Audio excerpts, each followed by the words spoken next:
যে মেয়েটার রাস্তাঘাটে মাথায় কাপড় নাই, বুঝতে হবে সেই মেয়েটার লজ্জা শরম নাই।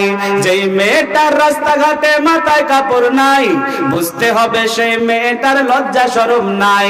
যেই মেয়েটা ফেসবুকেতে চেহারা দেখায়, বুঝতে হবে তার বাপের লজ্জা শরম নাই। যেই মেয়েটা ফেসবুকেতে চেহারা দেখায়, বুঝতে হবে তার মায়ের লজ্জা শরম নাই। যেই মেয়েটা টিকটকাতে নাচানাচি করে, জেনে নিও তার বসবাস কাপুরুষের ঘরে। জেনে নিও তার বসবাস কাপুরুষের ঘরে। কিছু মেয়ে পার্কে গিয়ে শরীরও দেখায়, লজ্জা না থাকিলে কি করে লজ্জা দেব ভাই? লজ্জা না থাকিলে কি আর লজ্জা দেওয়া যায়? লজ্জা না থাকিলে কি আর লজ্জা দেওয়া যায়? কিছু মেয়ে ঠুটে মুখে মেকআপ করে ভাই, লজ্জা না থাকিলে কি আর লজ্জা দেওয়া যায়? লজ্জা না থাকিলে কি আর লজ্জা দেওয়া যায়? যেই মেয়েটা রাস্তাঘাটে মাথায় কাপড় নাই, বুঝে নিও সেই মেয়েটার লজ্জা শরম নাই। তাহলে আমল ইবাদত করি কেন? আমল ইবাদত যদি জান্নাতে না নিয়ে যাই, আমল ইবাদত যদি জাহান্নাম থেকে নাই বাঁচাবে, তাহলে আমল ইবাদত করি কেন? কিসের জন্য করি? করব কেন? শোনেন, করার কারণটা হলো আমল ইবাদত করার জন্যই আল্লাহ আপনাকে সৃষ্টি করেছেন, যার জন্য করবেন। আমল ইবাদত করলে কি হবে? তো গুনাহ মাফ হবে। কি হবে গো? গুনাহ মাফ হবে। যেমন ধরেন, ইবাদতের জগতে একটা শ্রেষ্ঠ ইবাদত যার নাম সালাত, নামাজ পড়লে কি হয়? বিশ্বনবী বলছেন, ইন্নাল আবদা ইউসাল্লি, আল্লাহর কোন বান্দা যখন সালাতে দাঁড় হয়, আপনি যখন সালাতে দাঁড়ালেন, আপনি যখন নামাজ আরম্ভ করলেন, আল্লাহু আকবার এই বলে যখন নামাজ আরম্ভ করলেন, তো বিশ্বনবী বলছেন, খতায়াহু মারফাতুন আলা রাসিহি, বান্দার যত পাপ আছে, হাত যত পাপ করেছে, পা যত পাপ করেছে, অঙ্গ প্রত্যঙ্গ যত পাপ করেছে, প্রত্যেকটা পাপ এবার মাথার উপরে উঠে যাবে।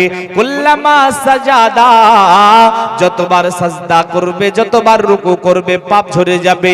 ফালাম্মা ইফরাগুস সালাহ, যখন সালাত শেষ করবে, তখন তার সব পাপ ঝরে যাবে। তাহলে সালাতে পাপকে ক্ষমা করে দেয়।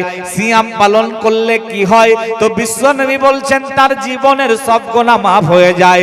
তাহাজ্জুদ আদায় করলে কি হয়? গুনাহ মাফ হয়ে যায়। হজ করলে কি হয়? তো গুনাহ মাফ হয়ে যায়। যদি আপনি ভাবেন এইগুলা করে জান্নাতে যাব, তো বন্ধুরে ভুল সিদ্ধান্ত গ্রহণ করেছেন।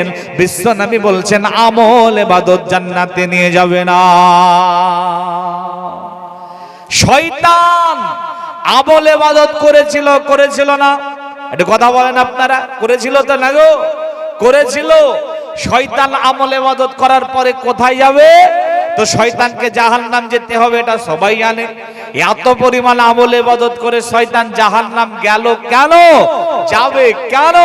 তার অ্যানসারটা বলছি, তার আগে হাদিসের শেষ অংশটা শুনে নেন।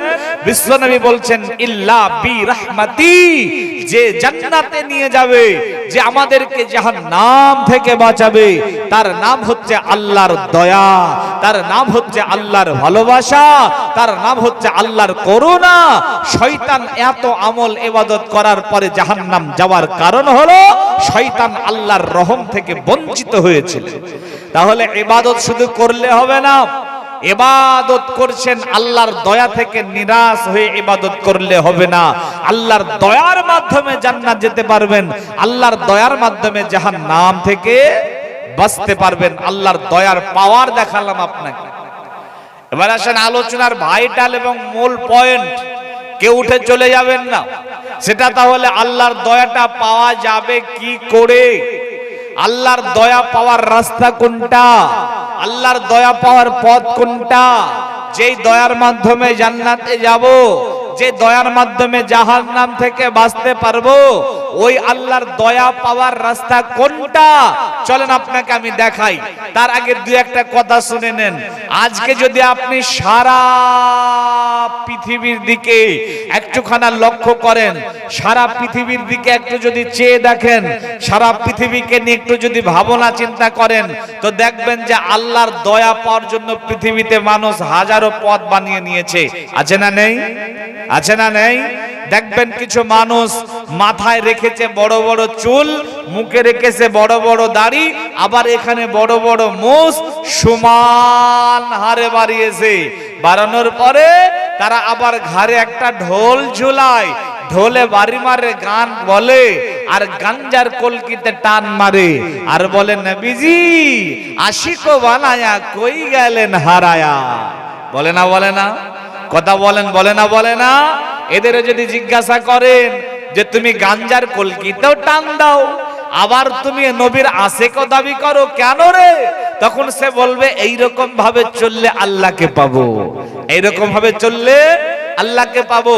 এদের একটা আসর বসেছিল ওই বাংলাদেশের কুষ্টিয়াতে লালন শাহের মাজারের কাজে। যারা এই যত শ্রেণীর আছে সারা পৃথিবীতে তারা সেখানে জমা হয়, তাদের দাবি তারা ওই রকম ভাবে চললে নাকি আল্লাহর দয়া পাবে। আল্লাহর দয়া পাওয়ার জন্য আর এক রকমের লোককে দেখাচ্ছে আপনাকে, শোনেন। আর এক রকমের লোক, এই লোকগুলো আপনি রাজস্থানের মাটিতে পাবেন বেশি। কোথায় পাবেন? রাজস্থানের মাটিতে। যারা পুরুষ মানুষ, অথচ হঠাৎ করে একদিন তার বিবিটাকে বাড়ি থেকে বের করে দেয়, বিবিটাকে বের করে দিয়ে হাতে চুড়ি পরে, গলাতে হার পরে, নাকমাছি পরে, কানমাছি পরে, দাড়ি দুরা যা আছে সবকে চেঁচে ছুটে ফেলে দেয়, শাড়ি সায়া ব্লাউজ পরে নাই, নিয়ে একটা মহিলা সেজে নাই, নিজের বিবিটাকে বাড়ি থেকে বের করে দেয়। যদি জিজ্ঞাসা করা হয় এমনটা কেন করছো, তখন সে আপনাকে বলবে যে আমি স্বপ্ন দেখেছি রবের সঙ্গে বিবাহ হয়েছে। বলেন নাউজুবিল্লাহ। তার দাবি তার নাকি আল্লাহর সাথে বিবাহ হয়েছে। আর সে বলে আমি যদি এখন নিজেই রবের বউ হয়ে যাই তা আমার আবার কিসের প্রয়োজন? ওই রকম করে জিন্দেগি যাপন করে। আচ্ছা বলেন তো, ওই রকম করে জিন্দেগি যাপন করা কিন্তু সহজ নয়, কঠিন একটা ব্যাপার। সে ওই রকম করে জিন্দেগি যাপন করলো কেন? শুধুমাত্র আল্লাহর দয়া পাওয়ার জন্য। কার জন্য? আল্লাহর দয়া পাওয়ার জন্য। আর এক শ্রেণীর মানুষকে আপনাকে দেখায়, খুব ভালো করে দেখেন। এই যে দেখছেন চেহারার মানুষ, মুখে দাড়ি, গায়ে পাঞ্জাবি, সুন্দর সাদা লেবাস, এই ধরনের মানুষ কিছু আছে যারা পেশাব করলো কিন্তু পানি ব্যবহার করলো না। যদি বলা হয় মুরব্বি আপনাকে দেখে তো আল্লাহ ওয়ালা মনে হচ্ছে, আপনাকে সুন্দর লেবাসে দেখছি, সুন্দর ভালো লাগছে কত, পেশাব করলেন তো পানি নিলেন না কেন? তখন সে আপনাকে বলবে বেটা পাগল হইছো? যেই পানির জন্য হাসান আর হুসাইন কারবালাতে শহীদ হয়েছে, সেই পানি আমি জুনুরে ঠেকাইবো? ও পেশাব করে কিন্তু পানি ব্যবহার করে না। ওকে বলেন আচ্ছা ঠিক আছে, পানি নিলেন না, বাবজি একটু মাটি তো নিতে পারতেন। তখন বলবে বেটা পাগল হইছো? যেই মাটি দিয়ে আল্লাহ আদম রে বানাইছে সেই মাটি আমি ও জায়গায় টাচ করব? পেশাব করে পানি নাই না, পায়খানা করে পানি নাই না, ঢেল নাই না, কিচ্ছু নাই না। আচ্ছা বলেন তো এইরকম করে জিন্দেগি যাপন করা কি সহজ? ও ভাইয়া ঘুমাচ্ছেন আপনারা? ঘুমাচ্ছেন নাকি? এইরকম করে জিন্দেগি যাপন করা কিন্তু সহজ নয়। আপনি একদিন এক বেলা পারবেন না এরকম করে জিন্দেগি যাপন করতে। সে ওই রকম করে জিন্দেগি যাপন করছে কেন? তার একটাই উদ্দেশ্য, সে ভেবেছে এইরকম ভাবে চললে আল্লাহকে পাওয়া যাবে, আল্লাহর দয়া পাওয়া যাবে, আল্লাহর রহম পাওয়া যাবে, আল্লাহর জান্নাত পাওয়া যাবে। আর এক রকমের মানুষ দেখাচ্ছি। আমি একবার জলসা করে বাড়ির দিকে যাচ্ছিলাম, তো তখন ভাড়া গাড়িতে চলতাম। এখন আল্লাহ আমাকে একটা গাড়ি দিয়েছে, নিজ গাড়িতে চলতে পারি, আপনাদের দোয়ার বাবার কা। তো ভাড়া গাড়িতে চলতাম, যাচ্ছি রাস্তা দিয়ে আপনাদের এলাকার দিক থেকে যাচ্ছিলাম। এই ন্যাশনাল রোডের ধারে হবে জায়গাটা। তো সেখানে আপনার যেতে যেতে যেতে যেতে দেখলাম যে কিছু যুবক ছেলে যারা কালো ফেঁটা বাঁধায় মাথায় বেঁধেছে, কালো ফেঁটা বাঁধার পরে পাগলের মতো বলছে বকুল বাবা বকুল বাবা বকুল বাবা বকুল। তা আমি তো অবাক হয়ে গেলাম, এমনটা কেন করে? ড্রাইভারকে জিজ্ঞাসা করছি তো এরা কেন পাগল হয়ে গেল রে, এরা কেন এমন করে রে, তখন সেও কিছু বলতে পারলো না। যেই গাড়িটা সামনের দিকে কিছুটা পথ গেলাম, যাওয়ার পরে বিষয়টা ক্লিয়ার হয়ে গেলাম। দেখতে পেলাম যে একটা হিষ্ট পুষ্ট বলিষ্ঠ পুরুষ মানুষ, যার পরনে জামা নাই, প্যান্ট নাই, পায়জামা নাই, জাঙ্গিয়া নাই, কিচ্ছু নাই, একেবারে আল্লাহর দেওয়া যন্ত্রপাতি বের করে বেচারা দাঁড়ায় আছে। আর তার কাছে কিছু সুন্দরী যুবতী মহিলারা গেছে। যাওয়ার পরে মহিলাদের গলাতে ঢোল ঝুলছে, মহিলারা ওই ব্যক্তির কাছে চারিদিকে ঘুরছে আর বলছে, একটা জ্ঞানের বাতি জ্বালায়া দে ন্যাংটা বাবা আমার অন্তরে, আরে যেই বাতিটা দিয়ারে ন্যাংটা দেখবো আমি তোমারে, দিনে ন্যাংটা রাতে ন্যাংটা, ন্যাংটা থাকে আমার অন্তরে, ন্যাংটার কথা মনে পড়ি মন থাকে না সংসারে। নাউজুবিল্লাহ বলেন না একবার। তিন শ্রেণীর মানুষ দেখা আপনাকে। কয় শ্রেণীর মানুষ? তিন শ্রেণীর মানুষ। এক, যে ন্যাংটার নাম জপ করছিল। দুই, যে ন্যাংটা হয়েছিল। তিন, যে ন্যাংটার কাছে জ্ঞানের ভিক্ষা চাইছিল। চলেন ওদের মাকসাদটা, ওদের উদ্দেশ্যটা দেখেন। যে ন্যাংটার নাম জপ করছিল, ওকে যদি আপনি বলেন আল্লাহর নাম জপ কর, পাগল কথাকারে তুমি ন্যাংটার নাম জপ করছো, তখন বলবে যে এই ন্যাংটার নাম জপ করলে আল্লাহকে পাওয়া যাবে। কি বলবে? যে এই ন্যাংটার নাম জপ করলে আল্লাহকে পাওয়া যাবে।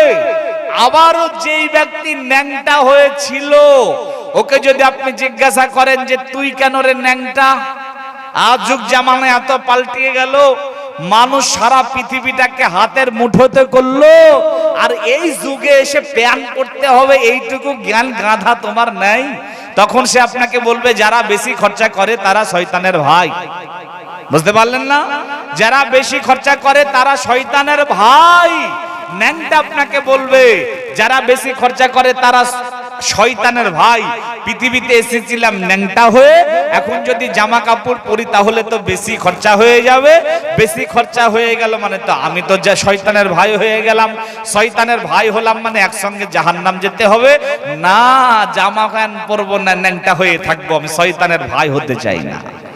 সম্মানিত ভাইরা, ভালো করে বোঝার চেষ্টা করেন। এবার যে ন্যাংটার কাছে জ্ঞানের ভিক্ষা চাইছিল, ওকে যদি বলেন তুমি ন্যাংটার কাছে কেন জ্ঞানের ভিক্ষা চাইলে, আল্লাহর কাছে চাও, তখন বলবে যে এর মাধ্যমে চাইলে আল্লাহকে পাওয়া যাবে।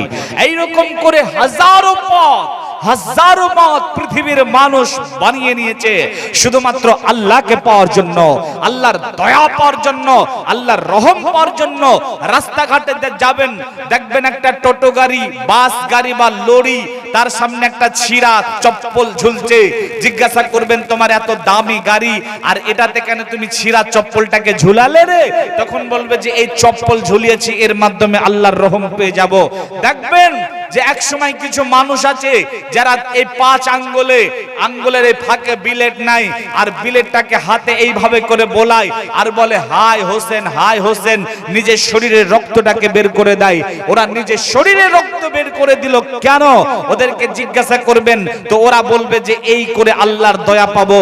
আল্লাহর দয়া পাওয়ার জন্য এরকম হাজারো পথ মত পদ্ধতি পৃথিবীর মানুষ বানিয়ে নিয়েছে, যেইগুলা বলতে বলতে অনেক রাত হয়ে যাবে কিন্তু বলা শেষ হবে না। পৃথিবীর মানুষ হাজার পথ পদ্ধতি বানিয়েছে। হে আমার জাতি, এত পথ মত পদ্ধতির মধ্যে আপনি আল্লাহকে পাবেন কোন রাস্তাতে গেলে? চলেন কোরআনকে জিজ্ঞাসা করি, কোরআন আপনাকে স্পষ্ট ভাষায় বলে দেবে। আল্লাহ রাব্বুল আলামিন বলেন, বিসমিল্লাহির রহমানির রহিম, কুল ইন কুনতুম তুহিব্বুনাল্লাহা ফাত্তাবিউনি ইউহিব্বুকুমুল্লাহু ওয়া ইয়াগফির লাকুম যুনুবাকুম আল্লাহু গফুরুর রহিম। আল্লাহ বলেন নবী হে আমার বান্দাদেরকে জানিয়ে দেন, আল্লাহ বলেন নবী গো আমার বান্দাদেরকে জানিয়ে দিন, আমার বান্দাদেরকে ঘোষণা দিয়ে দিন, আমার বান্দাদেরকে বলে দিন।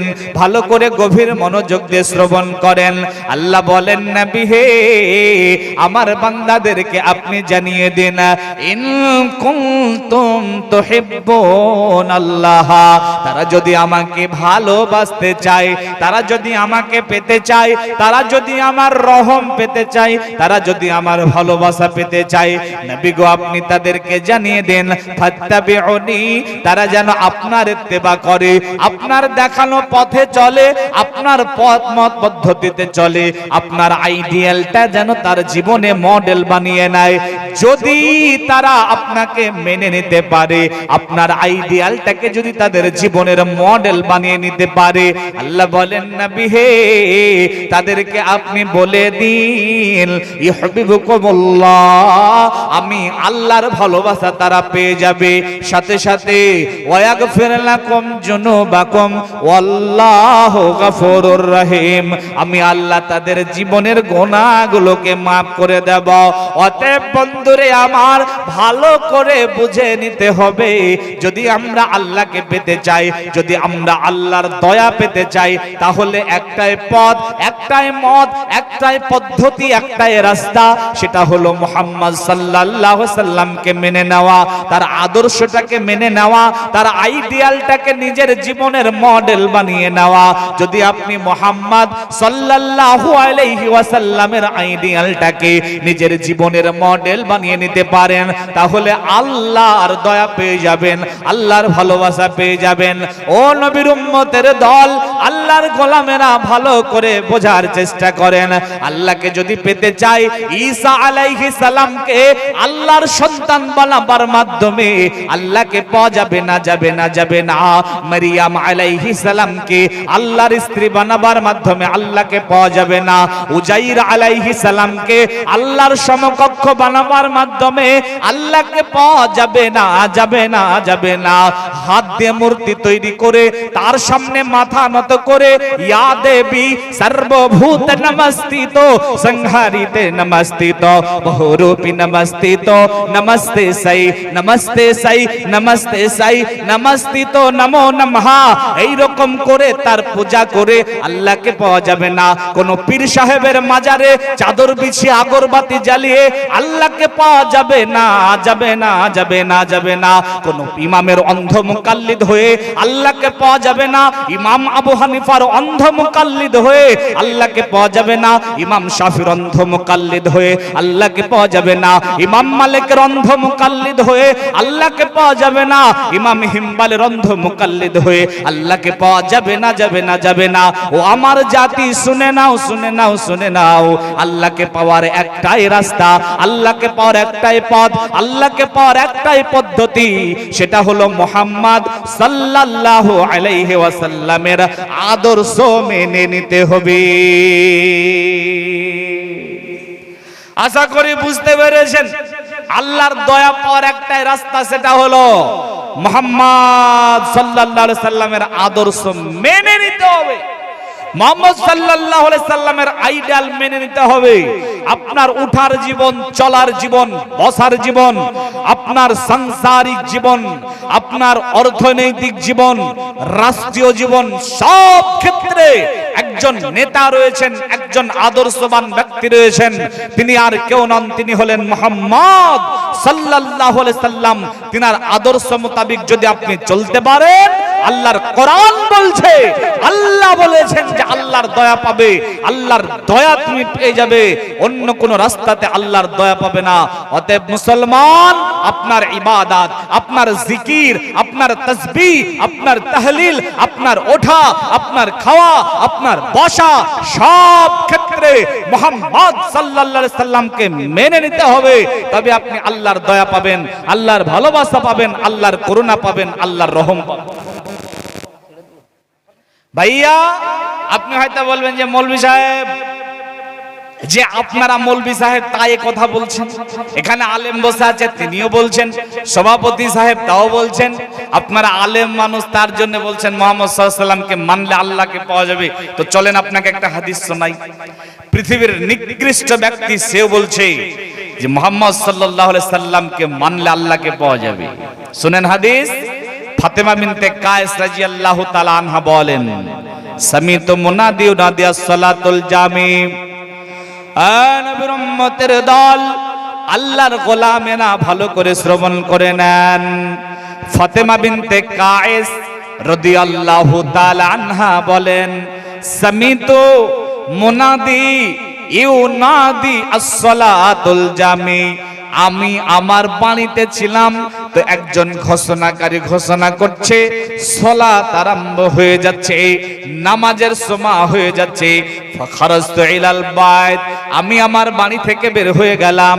ফাসাল্লাইতু মা'আর রাসূল সাল্লাল্লাহু আলাইহি সাল্লাম, আল্লাহর নবীর সঙ্গে সালাত আদায় করলাম। নবীর উম্মতের দল, আল্লাহর গোলামেরা ভালো করে শ্রবণ করে নেন।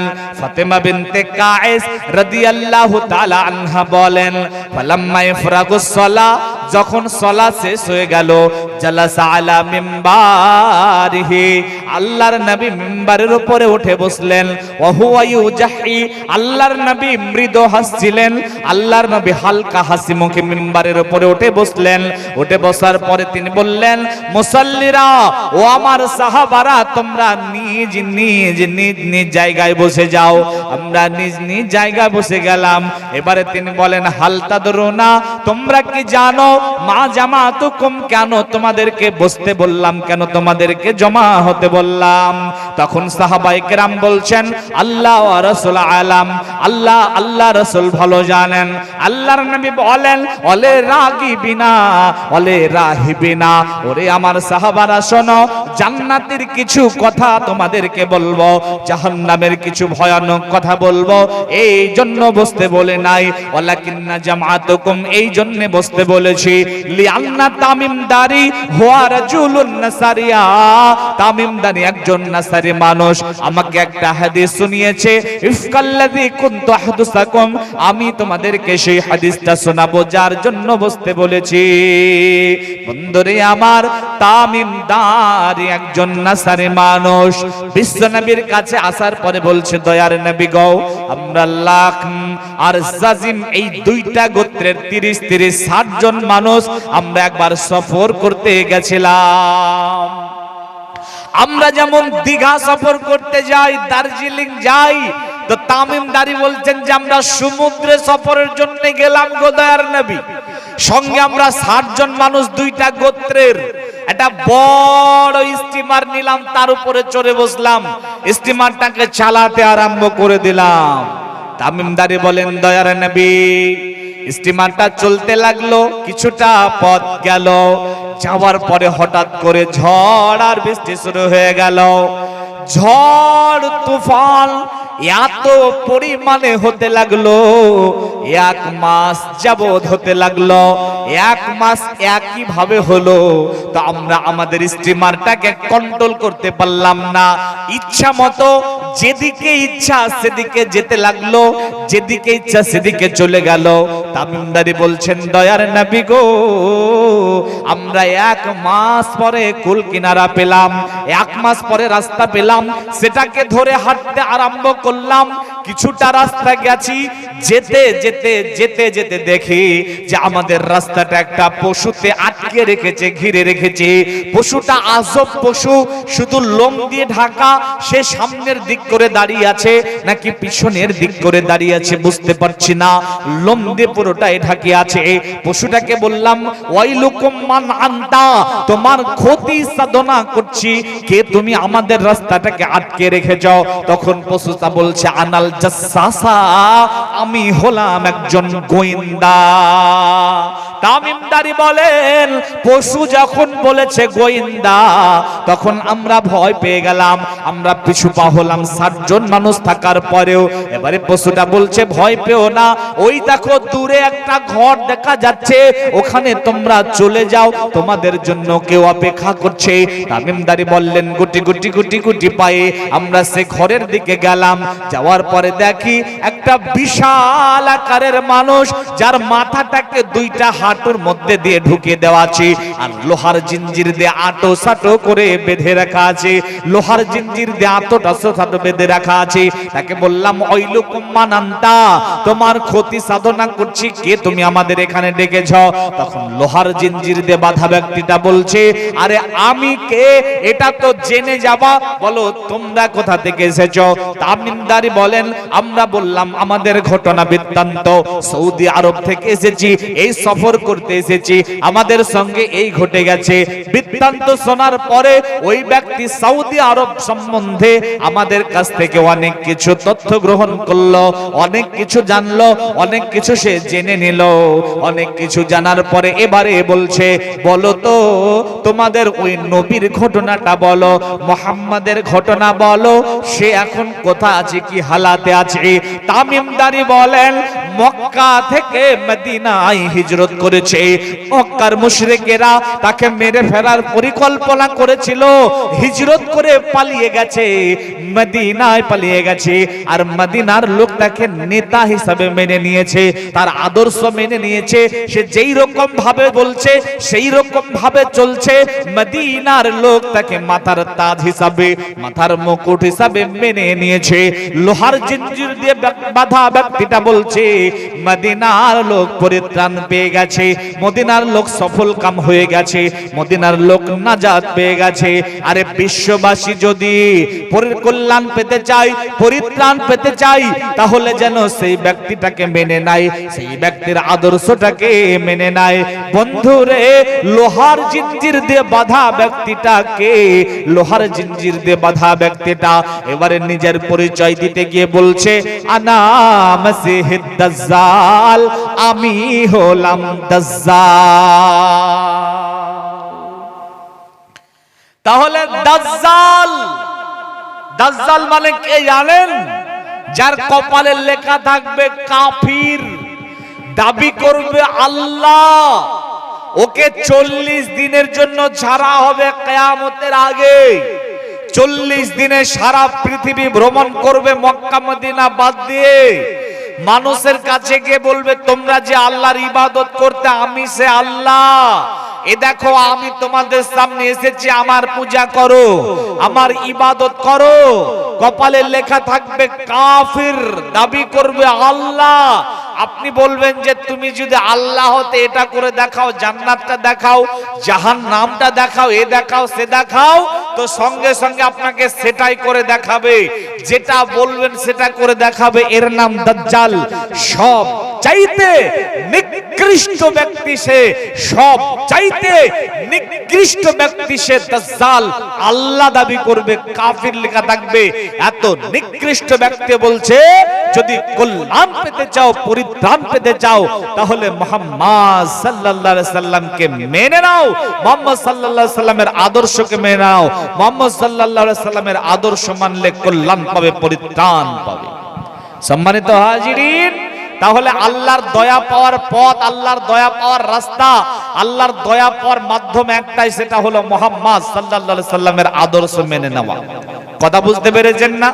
আমরা অনেক অংশে মুহাম্মদ সাল্লাল্লাহু আলাইহি সাল্লামের আদর্শ মানি না, তার প্রমাণ দেবো ইনশাআল্লাহ। যদি আপনারা থাকেন, মনে হচ্ছে যে আপনারা উঠাউঠি শুরু করে দিয়েছেন, তো এই আলোচনা এখানে রাখলাম। যদি থাকেন আর একটু করে দেখাবো যে আমরা আদর্শ মানি না, অনেক অংশে মানি না, শুধু মোহাব্বত করি। মুহাম্মদ সাল্লাল্লাহু আলাইহি সাল্লামকে মোহাব্বতে আমাদের কোনো ঘাটতি নেই।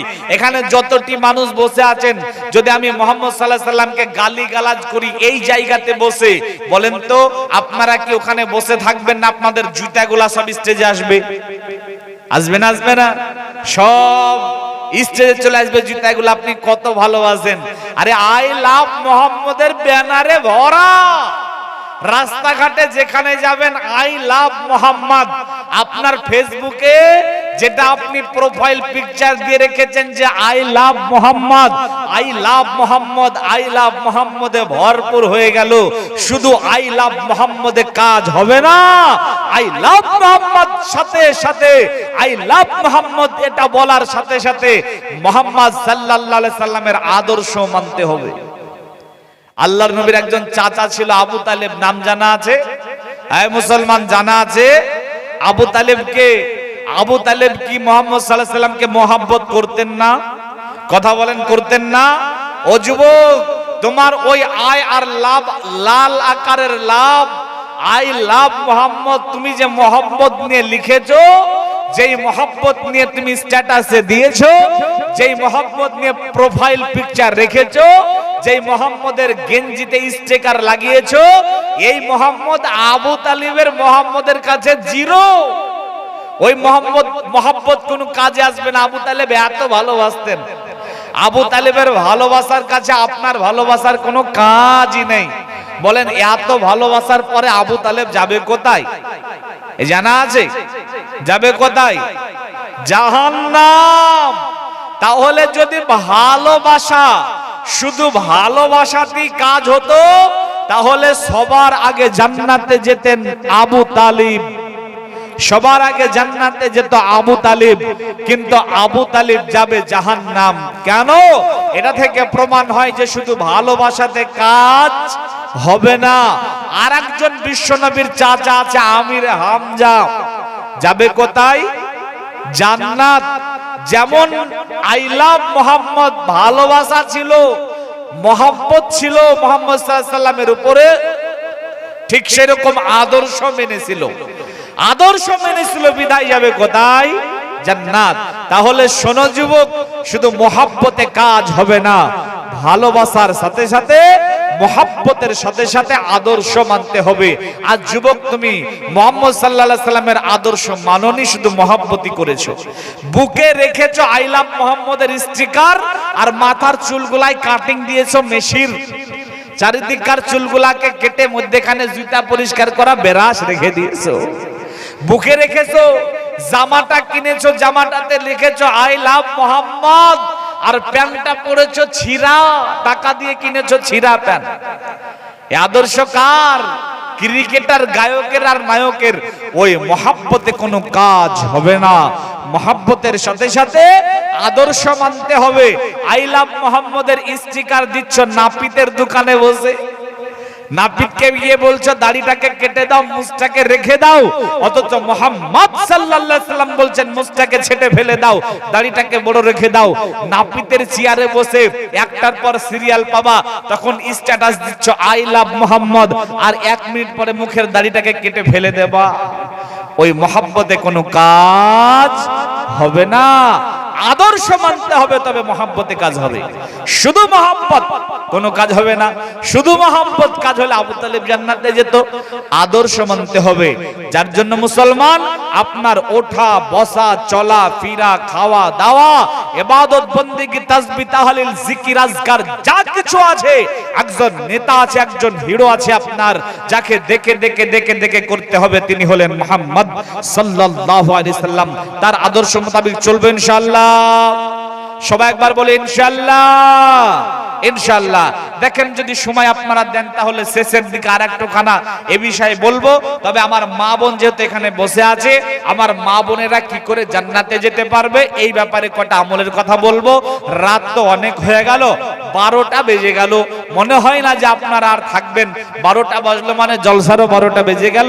তবে আমার ভাইয়েরা, এই যে হাদিসটা বলবো, এটা অন্তত শুনে তারপরে যেন, এটা শোনেন, তারপরে যেন গভীর ভাবে শোনেন, আপনার কাজে আসবে ইনশাআল্লাহ। আমার মা, আমার বোন, আপনারা পর্দার আড়ালে আছে না? বাড়ি চলে গেছে? আছে, পুরো আছে। মারহাবা। আচ্ছা, তো আমার মা, আমার বোন, এবার যেই কথা কয়টা আমার মুখ দিয়ে বের হবে, এগুলো আপনার জন্য, আপনাদের জন্যই বের হবে। আপনারা একটু মনোযোগ দিয়ে শুনবেন। আর ভাইয়েরা, আপনারা কেউ উঠে চলে যাবেন না, আপনারা একটু শুনবেন, গভীর মনোযোগ দিয়ে শোনেন। ও আমার পর্দার আড়ালের মায়েরা, আপনাদের গ্রামটার নাম হচ্ছে আন্ধারিয়া নাকি? হাড় ভাঙ্গা, আচ্ছা হাড় ভাঙ্গা। তো এই হাড় ভাঙ্গাতে আমার মা, আমার বোন, আমার কেউ নেই, তারপরেও হাড় ভাঙ্গার মা বোন যারা আছেন, নিজের মা ভেবে বলছি, নিজের বোন ভেবে বলছি, মারে আমার, বোনরে আমার, জাহান্নাম বড় কঠিন জায়গা। ও আমার ভাইরা, আপনারাও শুনে নেন, জাহান্নাম বড় কঠিন জায়গা।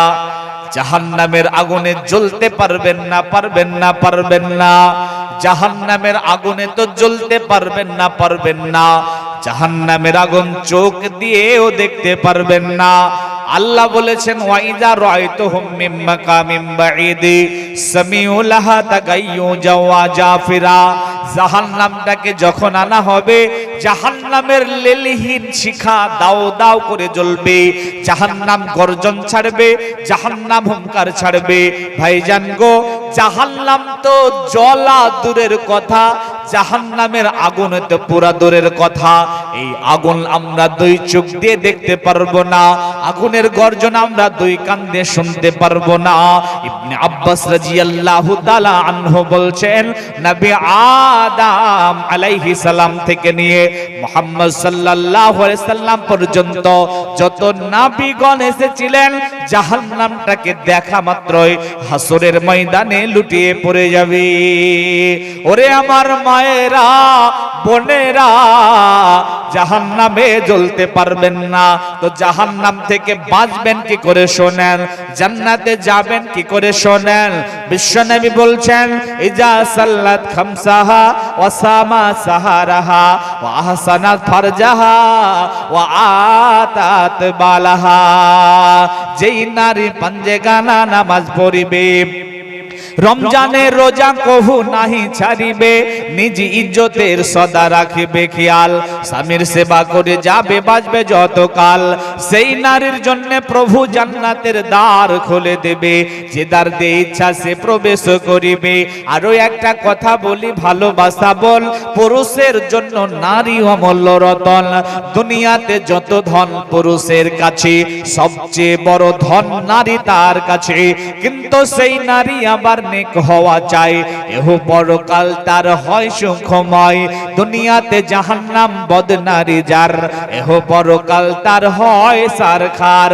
ওরে আমার হাড় ভাঙ্গার মায়েরা, বোনেরা, আশেপাশে গ্রাম থেকে যতজন নারী এখানে এসেছেন, আপনি আমার মায়ের মতো যারা মা বলে বলছি, বোনের মতো যারা বোন বলে বলছি, কঠিন জাহান্নাম থেকে বাঁচার জন্য আর জান্নাতের মেহমান হওয়ার জন্য আপনাদেরকে বেশি কিছু করতে হবে না। শুধুমাত্র যদি 4টা কাজ পৃথিবীর মাটিতে করতে পারেন, আপনি আল্লাহর জান্নাতে যাবেন। আর জান্নাতে তো যাবেন যাবেন যাবেন যাবেন, জান্নাতের যতটি গেট আছে আপনার জন্য ওপেন থাকবে, আপনার জন্য খোলা থাকবে। আর জান্নাতের গেটে ফেরেশতারা দাঁড়িয়ে আপনাকে ওয়েলকাম, খোশামদিদ, সুস্বাগতম, আহলান সাহলান জানাবে। 4খানা ইবাদতের 1 নাম্বার ইবাদত হলো ইজা সাল্লাত খামসাহা, দিন রাত 5 বার সালাত আদায় করতে হবে। ফজর থেকে ঈশা পর্যন্ত 5 বার সালাত আদায় করতে হবে, কোনো বাহানা করা চলবে না, চলবে না, চলবে না। যদি আপনি 5 ওয়াক্তের সালাতই হতে পারেন, যদি আপনি 5 ওয়াক্তের নামাজ পড়তে পারেন, তাহলে আল্লাহর জান্নাতে যেতে পারবেন। 2 নাম্বার হলো সামাত সাহারাহা, রমজান মাস পেলে সিয়াম পালন করতে হবে। 3 নাম্বার হলো আহসানাত ফারজাহা, লজ্জা স্থানের হেফাজত করতে হবে। আর 4 নাম্বার হলো আতাত বালাহা, স্বামীকে সেবা করতে হবে। যদি কোনো মহিলা এই 4টা কাজ করে দুনিয়ার মাটি থেকে বিদায় নিতে পারে, ওরে আমার মারে, তুমি জান্নাতের মেহমান হবে। জান্নাতের মেহমান হওয়ার জন্য, কঠিন জাহান্নাম থেকে বাঁচার জন্য মা বোন এই চারটা ইবাদত আপনি করলেই যথেষ্ট, জান্নাতে যাবেন ইনশাআল্লাহ। তার এক দিন রাত 5 বার সালাত আদায় করা। কিন্তু বড় দুঃখ এবং পরিতাপের বিষয় হলো আমার মা বোনেরা সালাতে নামাজে একেবারে ঢিলা, একেবারে অবহেলা করে, সালাতটাকে অবহেলা করে কাটিয়ে দেয়। দেয় না? দেয় না? ভাইরাও কাটায়। এখানে যারা আছে অনেকে নামাজ পড়েন না, মা বোন আপনারাও নামাজ পড়েন না। তো আপনাদেরকে আমি স্পষ্ট ভাষাতে একটা কথা বলে যাচ্ছি, আপনারাও বুঝে নেন, মা বোনরা বুঝে নেন। আপনাদের এই হাড় ভাঙ্গার মাদ্রাসার আমি শিক্ষক না যে আমাকে চাকরি থেকে বরখাস্ত করে দেবেন, মসজিদের ইমাম না যে ইমামই আমার কাছ থেকে ছিনে নেবেন, আপনার গ্রামে ব্যবসা করি না যে আমার দোকানটাকে বন্ধ করে দেবেন, আপনার গ্রামে চাষবাস করি না যে অত্যাচার করবেন, আপনার গ্রামে আমার বাড়ি নেই যে বাড়িটাকে ভেঙে দেবেন। দূরের মানুষ, আমি জলসা করব, চলে যাব, আমার কোনো ক্ষতি আপনি করবেন না। যদি আবার কোনোদিন দেখা হলো, না হলে হাসরের ময়দানে দেখা হবে। স্পষ্ট ভাষা শুনে নেন, আমি আপনাকে বলে যাচ্ছি, স্পষ্ট ভাষা শুনে নেন। নামাজ যারা পড়ে তারা মুসলমান, আর যারা নামাজ পড়ে না তারা মুসলমান হতে পারে না, তারা কাফির। যার জন্য নামাজ পড়তেই হবে, সালাত আদায় করতেই হবে। সালাত আদায় করলেন না আর মুসলমান দাবি করছেন, এটা হিজড়ার কাছ থেকে সন্তান আশা করা যেমন বোয়া, হিজড়ার কাছ থেকে সন্তান কবে হবে? কবে হবে? হিজড়ার কাছে কাছে ঘুরছেন, আর কবে হবে সন্তান? এই যে একটা আশা, এই যে একটা দাবি, এই যে একটা কথা যে হিজড়ার কাছ থেকে যেমন সন্তান অসম্ভব, একজন নামাজ পড়ে না সে মুসলমান থাকাও অসম্ভব। যার জন্য আমার মা, আমার বোন, আপনারা শোনেন, যদি জান্নাত যেতে চান তো 1 নাম্বার ইবাদতটা করে নেবেন, 5 বার সালাত আদায় করবেন। কিন্তু পরিতাপ এটাই যে আমার মায়েরা সালাতটাকে প্রাধান্যই দেয় না, প্রাধান্য দেয় সবচেয়ে সিরিয়ালকে। দেয় না? দেয় না? সিনেমাকে, মোবাইলের নাটক, এই নাটককে তারা বেশি প্রাধান্য দেয়। এক জায়গাতে বসে গেলে, এক জায়গাতে বসলে তারা অন্য কোনো আলোচনা করে না, নাটকের আলোচনা করে। কথা বুঝলেন না? নাটকের আলোচনা করে। আমার একটা মাদ্রাসা আছে, মহিলা মাদ্রাসা। ওই মহিলা মাদ্রাসাতে গার্জেন মহিলারা আসে, তো অফিসের পাশে একটা ঘরে তাদেরকে বসতে দেই। অফিসের পাশে ঘরে বসে তারা কি আলোচনা করছে? 5-7 জন মিলে, জানেন? তারা আলোচনা করছে ওই যে 3 নাম্বার শ্রেণীর 3rd পার্সেন্ট নর্দমার একেবারে পতিতালয়ের একজন ছেলে আছে না, শফিক, চিনেন আপনারা? শফিক আপনারা সবাই চিনেন। ও তো পতিতালয় থেকে আসা, পতিতালয় থেকে উঠে এসেছে। আর এই পতিতালয়ের নাম হচ্ছে আমাদের এলাকার পল্লীগ্রাম টিভি। পল্লীগ্রাম টিভি নাম শুনেছেন নিশ্চয়। এই পল্লীগ্রাম টিভি হচ্ছে বর্তমানের পতিতালয়। পতিতালয় থেকে উঠেছে যে শফিক, নর্দমার কীট, জঘন্য ভাইরাস, আমাদের জন্য করোনার চাইতেও খতরনাক ভাইরাস, বাচ্চাদের জন্য করোনার চাইতেও খতরনাক ভাইরাস। একেবারে পতিতালয়ের সে তার প্রমাণ সে নিজেই দিয়ে দিয়েছে, এর আলোচনা করছে। আমি ওদেরকে ডেকে বলছি, আর আলোচনার কোনো সাবজেক্ট পেলেন না, এটা আলোচনা করলেন? আলোচনা করছে কেন? কারণ ওটা নিয়ে সব সময় পড়ে থাকে, তাই ওটা নিয়ে সব সময় পড়ে থাকে। যার জন্য ওই আলোচনা করছে। আমার মায়েরা বোনেরা এই নাটক, সিরিয়াল, সিনেমা এইগুলাকে প্রাধান্য দেয়, সালাতকে প্রাধান্য দেয় না। সালাতের কথা বললেই বাচ্চার 2 বছর বয়স, তারপরেও বলে যে বাচ্চা পেশাব করে দিয়েছে, কি করে আদায় করবো জি? বাচ্চা বড় হোক তারপর আদায় করব। বোন, বাচ্চা বড় হওয়া পর্যন্ত আশা করছো যে কবে বাচ্চা বড় হবে তারপরে সালাত পড়বে? তো শোনো, বিশ্বনবী বলেছেন, ইজা আমসাইতা ফালা তানতাজিরিস সাবাহা ওয়া ইজা আসবাহাত ফালা তানতাজিরিল মাসাহা। সকাল পেলে সন্ধ্যার আশা করো না, আর সন্ধ্যা পেলে সকালের আশা করো না। জীবনটা এত ছোট, মওত এত কাছে, আর তুমি বলছো যে বাচ্চা বড় হলে সালাত আদায় করব না। কোনো কম্প্রোমাইজ নেই সালাতের সঙ্গে। যুবকদের তো নেই, পুরুষদের তো নেই, সালাতের সঙ্গে কোনো কম্প্রোমাইজ নেই। বিছানা গত হয়ে গেল ইশারায় পড়তে হবে, দাঁড়িয়ে না পারলে বসতে পড়তে হবে, বসে না পারলেও শুয়ে পড়তে হবে। কম্প্রোমাইজ সালাতের সঙ্গে আল্লাহ করবেন না। যার জন্য আমার মারা বোনেরা, আপনাদের জন্য মাসে কয়েকটা দিন ছাড়, বাকি কম্প্রোমাইজ চলবে না, সালাত আদায় করতেই হবে। রব হাসরের ময়দানে আপনার সামনে, আপনাকে তার সামনে দাঁড়িয়ে প্রথমেই যেটা জিজ্ঞাসা করবে, আউয়ালু ইউহাসাবু ইয়াউমাল কিয়ামা আস-সালাহ, বান্দা সালাতের হিসাবটা দাও। সালাতের হিসাবটা বুঝলো, মিললো, বাকি খাতা খুললো, আর বাকি কিছু খুলবে না যদি সালাতের হিসাবটা না মেলে। আমাদের সমাজে অনেক নেতা আছে, অনেক বড় বড় নেতা আছে, দেখবেন খেয়ে দিয়ে পেটটা মোটা করে নিয়েছে, অনেক সম্পদের মালিক, গ্রামগঞ্জে তাদের অনেক সম্মান, বিচার সালিশ করে বেড়ায়। সে আপনাকে বলবে যে সবই করি, শুধু নামাজটাই পড়ি না। বলে না, বলে না, সব করলা নামাজ পড়লা না, তোমার ওই সবের কোনো কাজ নেই। যার জন্য দিনরাত 5 বার সালাত আদায় করবেন। 2 নাম্বার, রমজান মাস পেলে সিয়াম পালন করবেন। রমজান মাস পেলে আমার মায়েরা বোনেরা একটু আপডেট হয়ে যায়।